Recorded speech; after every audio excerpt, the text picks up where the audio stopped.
नमस्कार दोस्तों, आपकी अपनी चैनल साइंटिफिक एस्ट्रो वास्तु में आपका हार्दिक स्वागत है।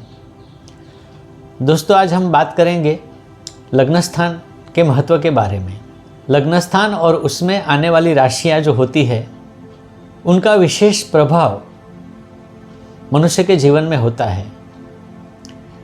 इन सारी विशेषताओं का विश्लेषण हम आगे आने वाले वीडियो में करेंगे। आज के लिए लग्न स्थान का महत्व इतना ही विषय लेंगे, तो आपको आगे आने वाले वीडियो भी देखने होंगे ताकि ये पूरी बात समझ में आए। और इतनी ज़रूरी बात है ये कि आपका फलादेश सबसे सही सटीक हो सकता है अगर इसे आप सही तरीके से जानो तो। दोस्तों, अगर अभी तक हमारी चैनल को आपने सब्सक्राइब नहीं किया है तो सब्सक्राइब करें। आशा करता हूँ वीडियो आपको पसंद आएगा, तो इसे लाइक करें, शेयर करें, बेल आइकन को दबाना न भूलें ताकि आगे आने वाले वीडियो भी आपके पास जल्द से जल्द पहुंच सके। तो दोस्तों, शुरू करते हैं लग्न स्थान का महत्व।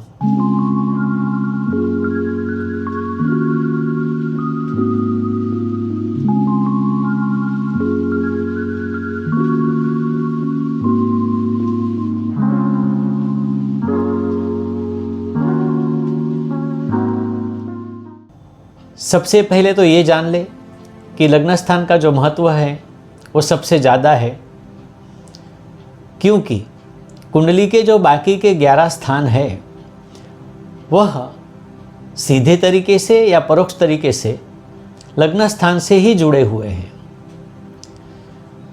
तो यानी कि लग्न स्थान बाकी के 11 स्थानों पर अपना प्रभाव डालता है या तो अन्य स्थानों पर कंट्रोल करता है। समझाने के लिए एक बात बता सकता हूँ कि पहला स्थान यानी लग्न स्थान ब्रेन का है, मस्तिष्क का है, और बाकी के 11 स्थानों में हमारे शरीर के अलग अलग भाग हैं। ये सारे भाग शरीर के जो है वह चलाने वाला या इस पर कंट्रोल सिर्फ मस्तिष्क का होता है। इसीलिए कहता हूँ कि बाकी के 11 स्थान सीधे या परोक्ष ब्रेन से या लग्न स्थान से जुड़े हुए हैं। तो ये कह सकते हैं कि लग्न स्थान का महत्व कुंडली में 50% यानी कि आधा है। अगर यह स्थान के बारे में आप पूर्ण समझ लें तो जातक के लिए जो भी फल कथन करना है, प्रिडिक्शन करना है, वह आपका सही जाएगा।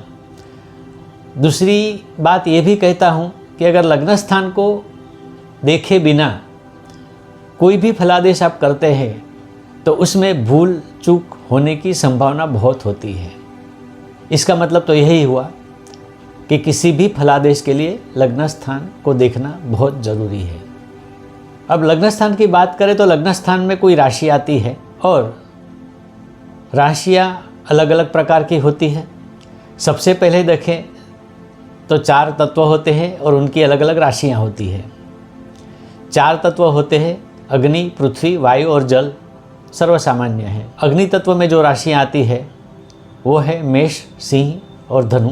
पृथ्वी तत्व में जो राशियाँ आती है वो है वृषभ, कन्या और मकर। वायु तत्व में जो राशियाँ आती है वह है मिथुन, तुला और कुंभ। और आखिर में जो जल तत्व में राशियाँ आती है वो है कर्क, वृश्चिक और मीन।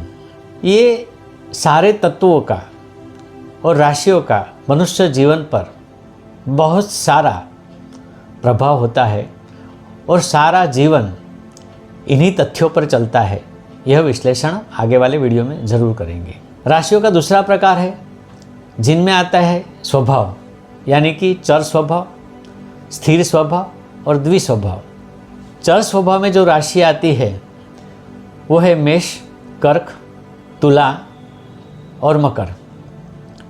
स्थिर स्वभाव में जो राशि आती है वह है वृषभ, सिंह, वृश्चिक और कुंभ। द्विस्वभाव में जो राशि आती है वह है मिथुन, कन्या, धनु और मीन। सामान्य तौर पर तत्वों द्वारा हम क्या जान सकते हैं यह बताने की कोशिश करता हूँ। बहुत कम शब्दों में, तो तत्व जो होता है वह जीवन का मार्ग निर्धारित करता है कि आपको किस मार्ग से चलना है, ताकि आपके जीवन में जो आप चाहते हैं वो सारी बातें हो। इसीलिए इसमें आपको क्या क्या प्राप्त करना है वो सारी चीज़ें इसमें शामिल है। इसमें आपके भाग्य का साथ आपको मिलेगा या नहीं मिलेगा ये भी इसमें देखा जाएगा। इसमें आपको जीवन में कौन से कार्य करने हैं यह भी निश्चित किया जाएगा। तो ये जीवन के एक मार्ग की निश्चित रूपरेखा है। स्वभाव के बारे में बताऊं तो ये जातक के जीवन के लक्षण दर्शाते हैं। इससे हम क्या तय कर सकते हैं कि इन लक्षणों का सही उपयोग करके कौन से और कैसे कार्य करना है, यानी कि अपने कार्य में सफलता हम कैसे पा सकते हैं, ये भी यहाँ से निर्धारित होता है। तीसरी बात है कौन सा कार्य क्षेत्र हमें चुनना है ताकि हमें जीवन में महत्तम सफलता मिल सके, ये भी यहाँ से निर्धारित होता है। मैंने ये मोटे मोटे तौर पर सारी बातें बताई कि तत्वों से हम क्या जान सकते हैं, स्वभाव से हम क्या जान सकते हैं, परंतु हमारे पास 12 राशियाँ हैं। लग्न में अलग अलग राशियाँ अलग अलग तत्व की अलग अलग स्वभाव की होगी, तो इसका विश्लेषण हम आगे आने वाले वीडियोज़ में करेंगे। इसीलिए आपको आगे आने वाले वीडियोज़ देखने होंगे, और अगर अभी तक आपने हमारी चैनल को सब्सक्राइब नहीं किया है तो सब्सक्राइब करें, बेल आइकन को दबाना न भूलें ताकि आगे आने वाले वीडियो आपके पास जल्द से जल्द पहुँचे। आज के लिए बस इतना ही। नमस्कार।